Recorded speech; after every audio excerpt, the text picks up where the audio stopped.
If you're sitting in class at MC, you're surrounded by people of all walks of life. There's a chance one of your classmates is a student veteran.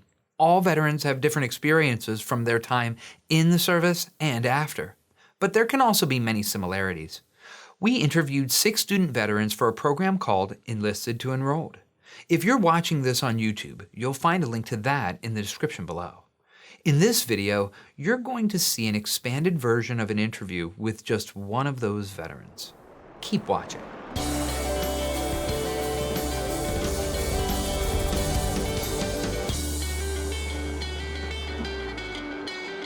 Well, I decided to enlist coming out of high school because I didn't know what I wanted to do with my life. I didn't know what I wanted to be when I grew up.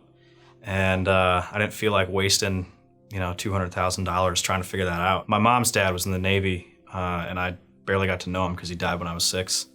And so I chose the Navy over all the other forces because I thought it would help me get to know him a little bit better. I was a Russian language analyst. I was a CTI, ended up being a petty officer second class when I got out.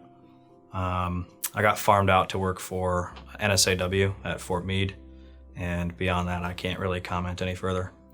I did not speak any Russian before I joined the Navy. I didn't even know how to say hello, so when I went to DLI FLC, which is the Defense Language Institute out in Montgomery, California, they taught us everything from hello to being able to debate political topics in target language, which was rough because they only give you 47 weeks to get her done. Because the language program is pretty expensive and the school is pretty hardcore and there's lots of teachers that get paid pretty well. So you have to sign a 2-year extension when you sign up for a language program. So I ended up doing 6 years. It's funny because I joined the Navy to see the world and be a spy and all this kinds of crazy stuff, and once I finished with DLI, I got sent out to Fort Meade and I worked in an office in a cubicle for 4.5 years on a 12-on, 12-off watch. If you count boot camp, I spent time on a ship, but they have that one that Disney designed in boot camp that they send you through all your rigmarole, but no, I never spent any time on a ship. The biggest ship I've ever been on is my buddy's 54-foot houseboat.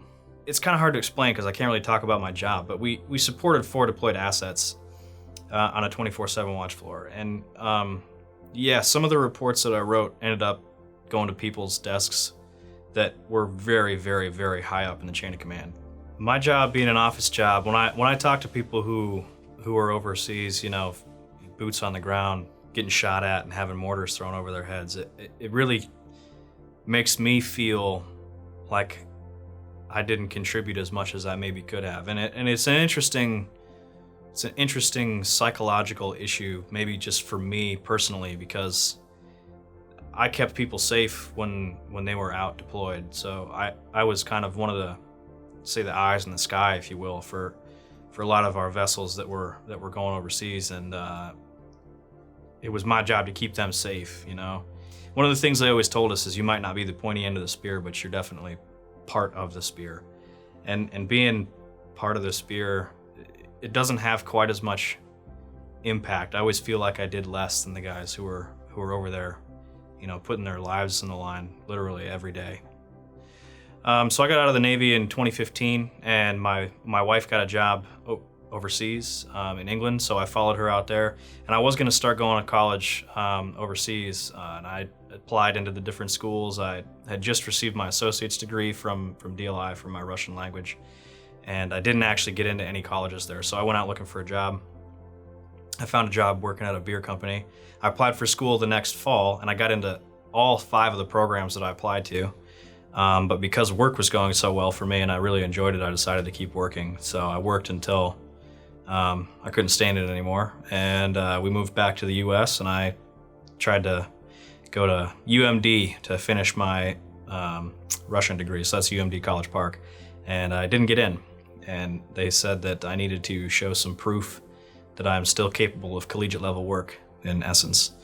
So I applied to Montgomery College and decided to change my entire world. And instead of going into language, I'm now studying mechanical engineering. So I don't think those 2 things could be any different. I'm really into cars and automotive stuff, so I want to get in there and design new parts. I specifically have an idea for a new type of turbo. if I pursue mechanical engineering to its fullest, I'll be able to bring that to fruition. Being a student veteran is it's different. I mean, the kids, we'll call them kids because that's pretty much what they are. I mean, yeah, they're young adults, but they're still basically kids. A lot of these kids don't have the perspective of working hard and achieving something. And I don't know if it's because they're not paying for their class or if they just don't care. It was always ground into me in the service, you know, if you're early, you're on time. If you're on time, you're late. And if you're late, it's unacceptable. So when I see kids show up to class late, and they're totally nonchalant. They like put their books down. They're not flustered. They haven't been running. They got no excuse. It's just like, what are you doing here, man? Like, what are you wasting your money for if you can't even show up on time? Like, get out of here. I'm really interactive in class, and I think it gives some students a false sense that I know what I'm talking about when I really don't. I'm just trying to engage with the teacher because that's how I learn. And a lot of those students who are in my classes, I've found have kind of looked up to me as a mentor, and you know, it's kind of almost a mentor-protege type situation. They ask me questions and I try to help them through it, which is great for me because one of the best ways to learn is to teach somebody else how to do something. Do I miss serving? In some ways, yes, I do, and in other ways, no, I really don't. One of the things I miss is the camaraderie.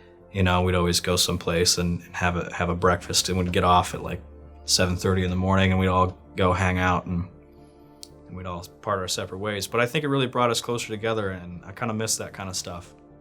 And there's definitely a chance that kind of thing's going to happen again, but I feel like the civilian world just doesn't quite do it the same way that the military does. There's not that like sense of family that you get with complete strangers when you're in the civilian world. So I do miss that.